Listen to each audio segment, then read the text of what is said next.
Karibu katika kipenga cha michezo ambapo ni soko la soka Ulaya. Everton wanachunguza kwa makini uwezekano wa kumtia mkononi kiungo wa Manchester City Calvin Phillips miaka 29 mwenye mwezi Januari, ambapo wakati wa Liverpool ni miongoni mwa vilabu kadhaa vya ligi kuu ya Premier vilivyo na ari ya kumsajili kiungo wakati wa Crystal Palace Adam Wharton miaka 21 kutoka Crystal Palace. Yakijiri hayo, Brentford haina azma ya kumpa mkataba wa Michail Antonio, raia wa Jamaica aliye na umri wa miaka 35, licha aliyekuwa mshambuliaji huyo wa West Ham kufanya nao mazoezi.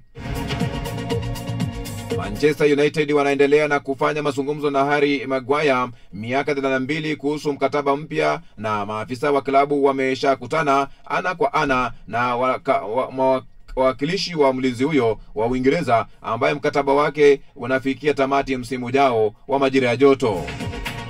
Manchester United wako katika pilika za Juventus pauni milioni 78 kumnunua mshambuliaji wa Uturuki Kenan Yildiz miaka 20 ambaye pia anawindwa na Chelsea. Wakiwa na lengo kuu la kumsajili kiungo mpya wakati msimu ujao wa majira ya joto, Manchester United sasa wanafikia kumfukuza Carlos Baleba wa Brighton na Cameroon miaka 21 na Elliot Anderson wa Uingereza na Nottingham Forest. Crystal Palace wanashakubali kuachana na Mark Guehi na wanapanga kumtoa katika uhamisho wa Januari majira yajayo ya joto, huko Liverpool, Barcelona na Real Madrid zikiwa miongoni mwa vilabu vinavyopigania vikumbo kumsajili beki huyo wa Uingereza.